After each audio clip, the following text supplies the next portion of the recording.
Okay, good afternoon, everyone. My name is Andrew,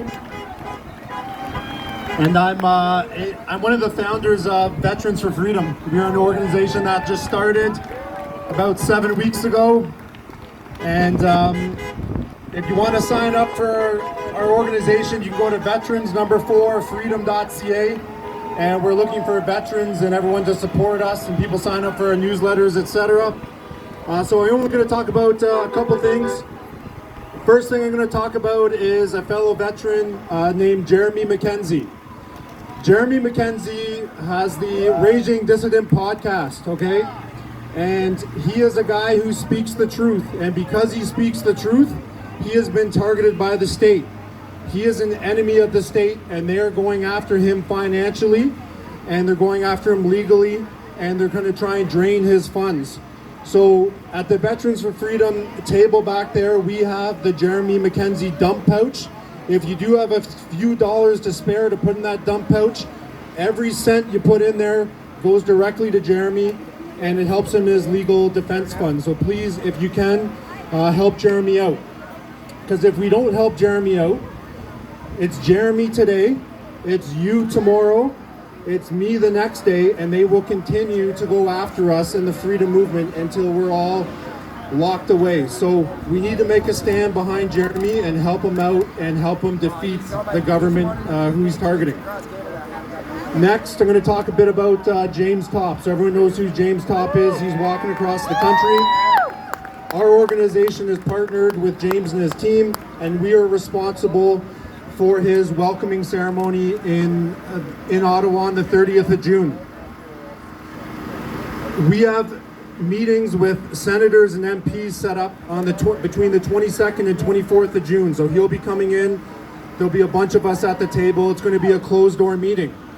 Now, if I could ask you a favor, is to call your MP and ask if that MP, if your MP for your riding is actually agreeing to talk to James when he gets into town. So I called my MP, Jamie Schmally, for the Haliburton area. I talked to the chief of staff or whoever it was, and he said, no, we're not going to go speak to James when he gets to Ottawa. And I said, well, why not? He was like, well, you know, and he gave me some wishy-washy answer. I said, well, as a constituent of yours and a representative of veterans in that area, we would like you to go and talk to James when he gets in on the 22nd of June. And I said, I'm going to call you back every day, and I want to get an answer. And if not, after a week, we are going to go down there, myself, fellow veterans and neighbors, and I said, we are going to protest in front of your constituent's office until you agree to go and speak to him for a couple hours. So I encourage you all to call your MPs and do something along those lines to say, hey, as your constituents, we would like you to go and speak to James when he gets into Ottawa. I'm going to give just a quick lesson. I guess this is something I did before, and a lot of people gave me some good feedback, and they said they'd like to hear it again. So I'm going to talk to you it's about something called fifth generational warfare. So fifth generational warfare is basically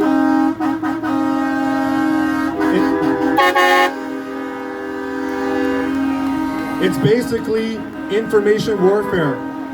And our government, all levels of government, are waging that fifth generational warfare against their own citizens. So I'll give you an example. Is you have a spectrum of conspiracy theorists, okay? You have sort of the woke mob who are brainwashed by the government, and then you have normal patriotic people. So this is my personal opinion. What the government does is they plant these people way down the rabbit hole, okay? They're way down the rabbit hole, and they start to come up with all this weird information, 150,000 Chinese troops in Canada, all this crazy stuff. And what they do is they empower them and say, hey, we want you to go after the patriotic / people on the conspiracy theory spectrum and pull them down to your level. And so they do get some of those people. And then those people get down, they believe in all the crazy nonsense. And then what they do is we want you to share our stories on your Telegram and Signal and Facebook. And they slowly build up those people way down the rabbit hole. And then the government loves it, because they turn around, they say, look at these freedom people, look at these patriots. They actually believe this crazy stuff. And then they tar and feather the entire movement. So what I encourage you to do is, it's okay to go down the rabbit hole, okay, and see what they're saying down there, but don't necessarily stay down there, because they're actually using that against us. And the elites in the government are sitting back as you have the people way down the rabbit hole, the conspiracy theorists who are way, way down the rabbit hole, versus their woke mob that they have, and they just love it because they bicker back and forth. So with Vets for Freedom, we believe in the hearts and minds strategy, and we believe in trying to wake people up. So what I encourage you to do is, people who are woke, you have family members and friends who you might not talk to anymore, you need to find common ground with them, to have a conversation, to have dialogue with them, such as gas prices. Doesn't matter where you are on the spectrum, gas prices affect you, food prices, that sort of thing.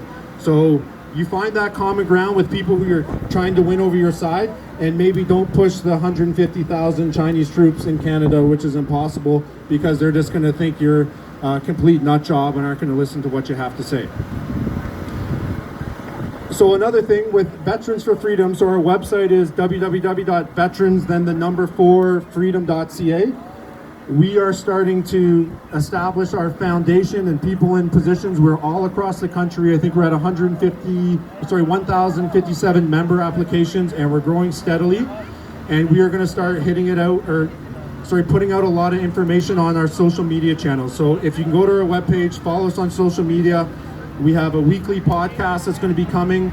We have all sorts of informational and educational campaigns that we'll be putting up there, and it's going to get into the point where we're going to be putting 3 or 4 things out a day. And again, it's winning hearts and minds, it's education, it's information. So please go to our website and support us. So I think we have about 6 or 7 vets here today. We don't have any merch left. I think we got 1 mug, okay? And the merchandise is coming. We get asked about that a lot. We'll get our website up and everything, and you'll be able to purchase stuff from our website, and that in turn helps support us. But we will stay here all day. We will talk to everyone, have conversations if you're interested in chatting with any of the vets. And I'll just leave it at this, is what they want to do.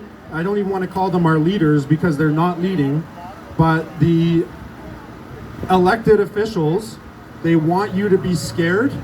And they're, I guess, leading through intimidation and fear. So I'm not afraid. A lot of the other veterans in our organization aren't afraid, and we want to be able to project that onto you, is don't be afraid of the government. They are going to try and make you afraid, but in the long run, if we get our numbers up and we're out there and we're protesting, or peacefully protesting, they can arrest us all. So I just encourage you all not to be afraid, and thank you very much for your time.